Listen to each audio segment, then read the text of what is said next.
ఓ చిన్న ఊరిలో ఓ పెద్ద కుటుంబం మధ్య ఓ చిన్న కలల ప్రపంచం మొదలైంది.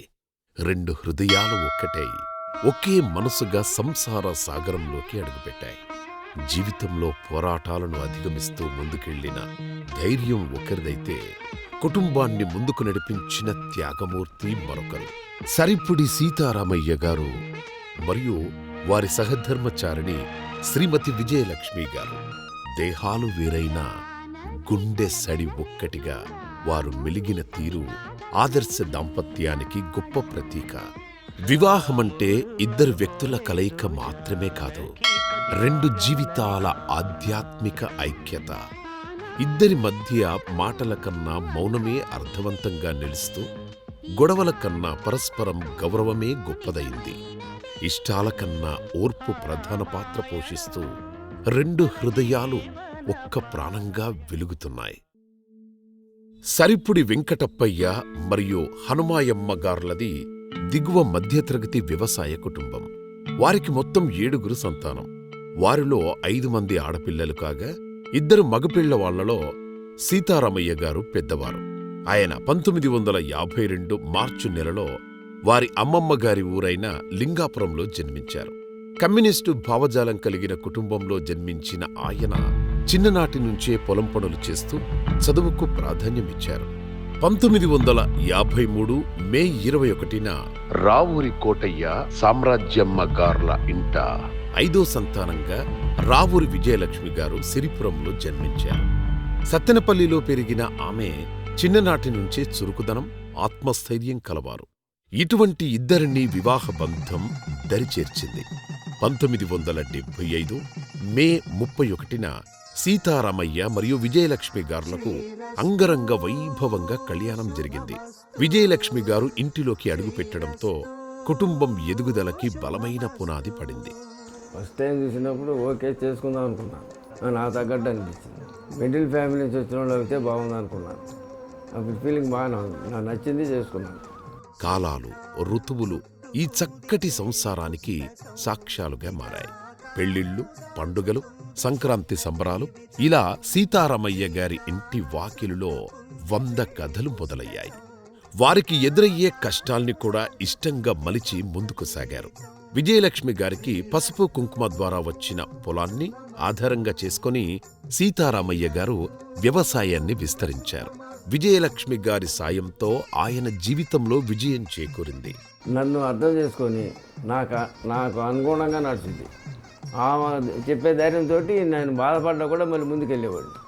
ఫుల్ బ్యాక్గ్రౌండ్ ఆమె. ఉన్న దానిలో అడ్జస్ట్ చేసుకునేదాన్ని అండి, అడిగేదాన్ని కాదు. 1976 అక్టోబర్ 19న వారి పెద్ద కుమారుడు అనిల్ కుమార్ జన్మించారు. 1978 ఆగస్టు 21న చిన్న కుమారుడు కిరణ్ కుమార్ జన్మించారు. ఇద్దరూ బంగారం లాంటి సంతానంగా కుటుంబానికి వెలకట్టలేని అస్తిత్వంగా ఎదిగారు. మా పెద్ద అబ్బాయి పుట్టినాక ఆనందపడ్డాం. మా తర్వాత రెండో అబ్బాయి పుట్టినా కూడా బాగా ఆనందపడ్డాం. అబ్బాయిలంటే ఆయనకి ఇష్టం. తర్వాత మా చిన్న అబ్బాయి పుట్టినప్పుడు అమ్మాయి అయితే బాగుండేది అనిపించింది నాకు. మా అబ్బాయిలు చాలా ఇదిగా ఉంటారండి, బాగుంటారు, చెప్పిన మాట వింటారు. ఏదైనా ఇది లేదు అని అంటే దాని గురించి గొడవ చేసి కావాలి అని అనేవాళ్ళు కాదు. సీతారామయ్య గారు తన వ్యవసాయ ఆదాయాన్ని వాణిజ్యంలోకి మార్చి కాటన్ ట్రేడింగ్ మొదలుపెట్టారు. పేరేచెర్ల జేసీఓపీ అంటే ప్రస్తుతం ఆంధ్ర షుగర్ ఫ్యాక్టరీలో చిన్న ఉద్యోగం చేస్తూనే అటు వ్యాపారాన్ని మరియు వ్యవసాయాన్ని కొనసాగించారు. పగలు ఉద్యోగం, సాయంత్రం వ్యవసాయం, ఇలా క్షణం తీరిక లేకుండా జీవితాన్ని సాగించారాయన. ఉద్యోగంలో ఉన్నత స్థాయికి చేరిన తర్వాత బయటకు వచ్చి స్నేహితులతో కలిసి కాకతీయ ఆయిల్ మిల్ స్థాపనలో భాగస్వామి అయ్యారు. సీతారామయ్య గారు గుంటూరులో శరత్చంద్ర కోల్డ్ స్టోరేజ్ స్థాపించారు. అప్పటి నుంచి ఈ వ్యాపారం నేటికి 25 ఏళ్ల అనుభవం సంపాదించుకుంది. నాకు ఫస్ట్ నుంచి వర్క్ మోటివ్ ఉండేది. కష్టే పని, కష్టాన్ని బట్టి ఫలితం ఉంటుంది. లక్ అనేది సెకండరీ. నేను కష్టపడటం, నా చుట్టుపక్కల వాళ్ళని కష్టపడి పని చేయించటం, అట్లా కష్టపడి సంపాదించే రూపాయికి విలువ ఉంటుంది కానీ అకృతంగా వచ్చేదానికి ఉండదు. అందువల్ల నేను కష్టపడతాను. మా ఇంట్లో అబ్బాయి అందరూ కష్టపడ్డారు. కష్టం పడినందుకు మంచి ఫలితం వచ్చింది. అగ్రికల్చర్ కానీ ఏనీ వర్క్ నలుగురితో కలివిడిగా ఉండాలి, బ్యాడ్ హ్యాబిట్స్ ఉండకూడదు. Time is money, time is more than money. 2003 granite ఫ్యాక్టరీని స్థాపించారు. కాస్త మిగిలిన దాన్ని తెచ్చిపెట్టుకుంటూ పిల్లల చదువు ఆపకుండా వారి జీవితాలను నిలబెట్టారు. ఆ త్యాగఫలంగా ఈరోజు కుటుంబం నిలదొక్కుంది. తన చుట్టూ ఉన్న వారి సంతోషం, రైతుల క్షేమం ఇవే ఆయన దృష్టిలో మూలధనంగా భావిస్తారు. ఇవే తమ పిల్లల్లోనూ ప్రతిఫలించింది. ఆయన బోధించిన క్రమశిక్షణ, నిజాయితీ, కష్టపడే తత్వం వారిని మంచి వ్యాపారవేత్తలుగా తీర్చిదిద్దింది.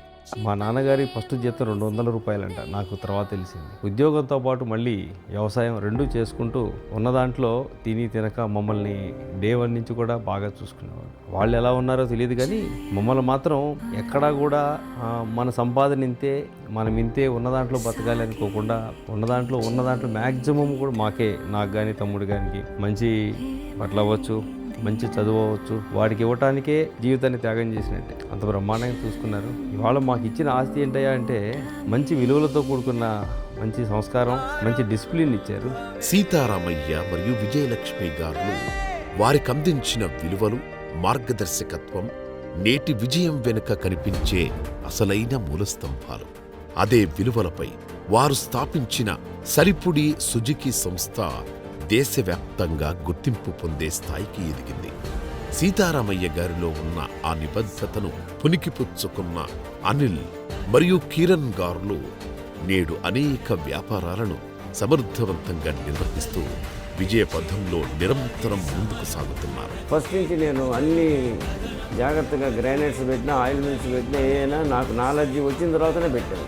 అదే నాలెడ్జీ మా అబ్బాయి కూడా వచ్చేసి మనసా కర్మణ వాచ మాకు నేర్పింది ఏంటంటే ముందు చదువు ఇంపార్టెంట్, ఆ తర్వాత చదువుల ద్వారా మనం సెటిల్ అవ్వాలనేది మొదటి నుంచి దృక్పథంతో చెప్పుకుంటూ వచ్చారు. మేము కూడా అదే మైండ్ సెట్ చదువుకుంటాం. టైం యూటిలైజేషన్ అనేది ఆయన చూసి మేము బాగా నేర్చుకున్నాం. ఇప్పటికీ కూడా మా టైమింగ్ షెడ్యూల్, మార్నింగ్ లేచే టైం కానీ ఈవినింగ్ ఇంటికి వచ్చే షెడ్యూల్ కానీ ఒక కంట ఆయన కనిపెడతానే ఉంటారు. మెయిన్ నాన్నగారి నుంచి ఆ discipline, utilisation of time, main ఆ సమయాన్ని ఉపయోగించుకోవటం అనేది ఆయన దగ్గర నుంచి మేము గొప్ప స్పిరిట్ ఇప్పటికీ కూడా అదే ఆచరించడానికి ప్రయత్నిస్తూ ఉన్నాము. మరి అట్లా కష్టపడబట్టే ఇప్పుడు ఈరోజు ఈ స్థితిలో ఉన్నామండి. దానికి తగ్గట్టు పిల్లలు కూడా బాగా కష్టపడి పైకి వచ్చారు. మావయ్య దగ్గర నాకు ఒక వర్క్ డెడికేషన్ అనేది నచ్చుతుంది. ఆయన గ్రౌండ్ లెవెల్ నుంచి వర్క్ చేసుకెళ్తారు. ఎట్లా ఒక అకౌంటెన్సీ అనేది ఎలా చూడాలనేది ఫస్ట్ ఆయన దగ్గర నుంచి మనం నేర్చుకోవాల్సిన విషయం. అది నేను ఆయన దగ్గర చాలా అబ్జర్వ్ చేశాను. ఒక విధంగా చెప్పాలంటే అది మనకి ఇవాళ చాలా హెల్ప్ అవుతుంది. మామయ్య గారు కూడా బాగా క్లోజ్గా బాగుంటారు. అదమ్మా ఇదమ్మా అని ఏదైనా తెలియకపోతే చెప్పడం అనేది బాగా చెప్తారు. ఏదైనా అడిగినా విసుక్కోకుండా అలా ఏం లేకుండా బాగా చెప్తారు. వాళ్ళ అబ్బాయిలు ఇద్దరు ఈ స్టేజ్కి వచ్చినా కూడా ఆయన మాత్రం అంటే లైక్ ఏదైనా కానీ చాలా డౌన్ టు ఎర్త్ ఉంటారు. అంటే ఫైనాన్షియల్ డిసిప్లిన్ కానీ, అవతల వాళ్ళతో అంటే ఆయన అందరితో కలిసిపోయి ఉండేది కానీ, ఏదైనా కానీ లైక్ ఆయన దగ్గర నేర్చుకోవాల్సినవి చాలా ఉన్నాయి. ఇది ఓ అందమైన కుటుంబం. ఇది సీతారామయ్య మరియు విజయలక్ష్మి గార్ల గొప్ప జీవన ప్రయాణం. దాదాపు 99% నా బ్యాక్గ్రౌండ్ నేను పైకి రావడానికి ఆమె కారణం. ప్రాపర్టీ పరంగా కానీ, మాటల పరంగా కానీ, మనోబలం ఇవ్వడానికి కానీ ఆమె కారణం.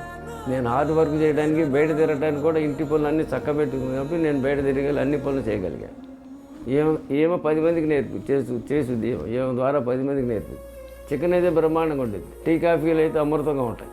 నాకు బయట నచ్చదు, మా ఇంట్లో నచ్చుతుంది. నా భార్యని సెలెక్ట్ చేయడం కూడా అమ్మ. నేను 2-3 సంబంధాలు చూసి కాలేజీ డేస్లో ఉన్నప్పుడు అలా ఉంటే బాగుండు, ఇలా ఉంటే బాగుండు అనుకున్నాను. కానీ మా అమ్మ లేదు, ఈ అమ్మాయినే చేసుకో, ఈ అమ్మాయి చేసుకుంటే నీకు కరెక్ట్ అండి. సరే అమ్మాయిని తలలాడించాను. ఈరోజు ఈ హ్యాపీనెస్ కారణం నా శ్రీమతి నా ఇంట్లో అడుగు పెట్టడానికి అంతా కూడా అమ్మే.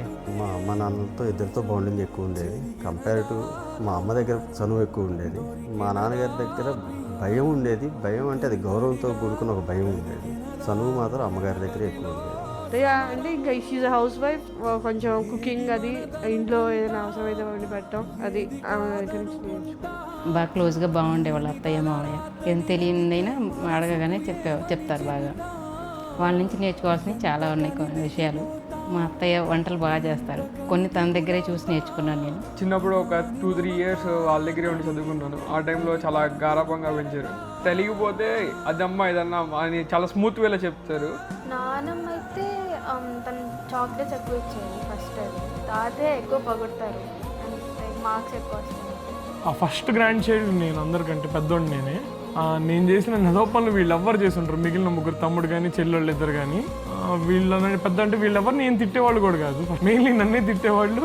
తర్వాత ఒక 5 నిమిషాలు తిడతారేమో కానీ తర్వాత మళ్ళీ ఆటోమేటిక్గా ప్రేమ వచ్చేసింది, ఎక్కడ లేని ప్రేమ అంతా వచ్చేసింది. చక్కగా మాకు ఆ ప్రేమను పంచడం, ఏది ఇష్టం అనేది ముందే కనిపెట్టుకొని, మా చిన్నతనం నుంచి కనిపెట్టుకోవడం ఒక ఎత్తు. ఈవెన్ మాకు 47 ఇయర్స్ వచ్చిన ఈ రోజు కూడా మాకు కావాల్సిన ఇది తింటే మేము తిన్నా తినకపోయినా తినమ్మా అని చేసి పెడుతుంటుంది. మేమందరం కలిసి ఒకే చోట మళ్ళీ గుంటూరులో ఉంటాం అనేది కూడా మాకు మంచి మెమరీ అండి. పిండి వంటలు బాగా చేస్తుంది అత్తయ్య. మొక్కలు బాగా పెంచుతారు అత్తయ్య గారు. మామయ్య ఎప్పుడైనా కోపడినా కూడా అత్తయ్య ఓర్పుతో సహనంతో సర్దుకుపోయేది. అది చూసి నేర్చుకోవాలి మేము కూడా. సో నాయనమ్మ దగ్గరికి వెళ్ళినప్పుడల్లా కొంచెం ఆమ్లెట్ వేయడం ఆర్ ఎగ్ ఆర్ ఏదో ఒక చిన్న టీ కాఫీ నాయనమ్మే నేర్పించేది. ఏదైనా కింద పోసినా సరే ఏమి తిట్టకుండా మెల్లగా అది గార్లే అమ్మ చేదు నేర్చుకుందు అని మెల్లగా కుండి నేర్పించేవాళ్ళు. అందరిద్దరం ఒకటే, అనిలైనా కిరణైనా ఒకటిగానే చూసుకునేవాళ్ళు. వాళ్ళకి 2 కళ్ళు ఒకటే. ఆ విషయంలో మా అన్నని మెచ్చుకోవాలి, మా తల్లిదండ్రులని. నిజంగా ఆ విషయం నేను చాలా అదృష్టవంతులు. మా అన్నదమ్ములు కూడా అలానే ఉంటాను. మా మనవరాళ్ళు 2 ఉన్నారు, 95, 96 రేంజ్. ఒక పెద్ద మనవరాలకు సీట్ వచ్చింది, ఐఎమ్ హ్యాపీ. చిన్న మనవరాలు రెడీగా ఉంది, ఈ అమ్మాయి కూడా సీట్ అవుతుంది. నా కోరికలు వాళ్ళ ద్వారా తీర్చుకుంటున్నాను. బాధ అనిపించింది ఎప్పుడంటే కోవిడ్లో ఆక్సిజన్ ఉన్న బెడ్ దొరకడమే చాలా కష్టం. ఒకే బెడ్ మీద నాన్నని జాయిన్ చేసిన తర్వాత 2వ రోజు మళ్ళీ అమ్మని, మళ్ళీ 3వ రోజు తమ్ముడిని, మరదల్ని అందరినీ ఒకటే హాస్పిటల్లో జాయిన్ చేయాల్సిన పరిస్థితి. మళ్ళీ హాస్పిటల్కి మళ్ళీ ఫోన్ చేసి అందరూ ఒక రూమ్లో వద్దు, పక్కన పెట్టండి, ఒకళ్ళు తెలియకుండా ఒకళ్ళని పెట్టమన్నా.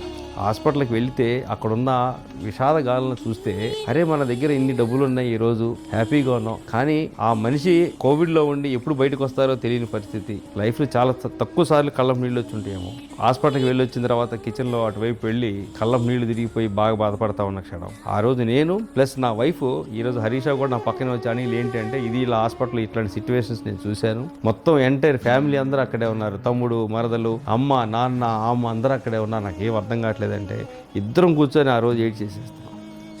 అంటే ఏమున్నా సరే, ఎంత డబ్బులున్నా ఈరోజు ఎంత ఆస్తులున్నా కూడా అది లేని జీవితాన్ని ఊహించుకుంటానికి కూడా చాలా భయంకరంగా ఉండి ఆ రోజు ఒక 2-3 రోజులు నిద్రపట్టలేదు, ఆకలి కాలేదు. అది ఒక very very bad incident. But luckily ఆ భగవంతుడు వెంకటేశ్వర స్వామిని నమ్మాను. నా వైఫ్ కూడా ఆ రోజు ఒకటే మొక్కుంది, తిరుపతి నుంచి తిరుమలకి మెట్ల పూజ చేయాలని మొక్కుంది. ఆ మొక్కులో లేకపోతే పుణ్యమో ఎవ్వరికి ఏమీ కాకుండా అందరం 15 రోజులు శుభ్రంగా ఇంటికి వచ్చేసారు.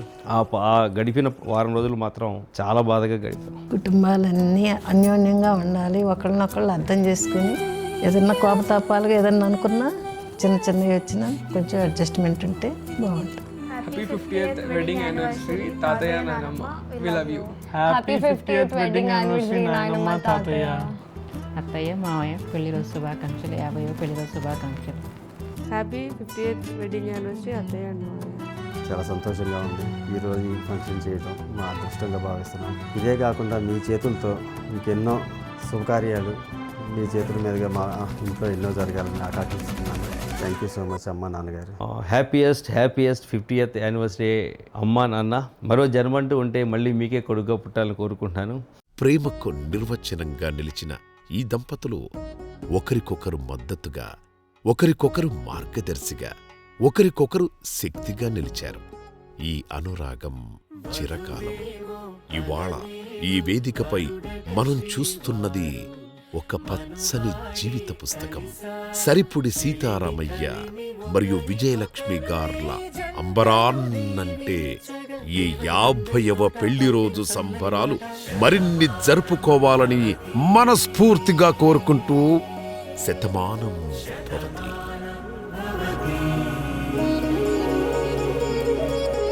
శతమానం భవతి. శతమానం భవతి.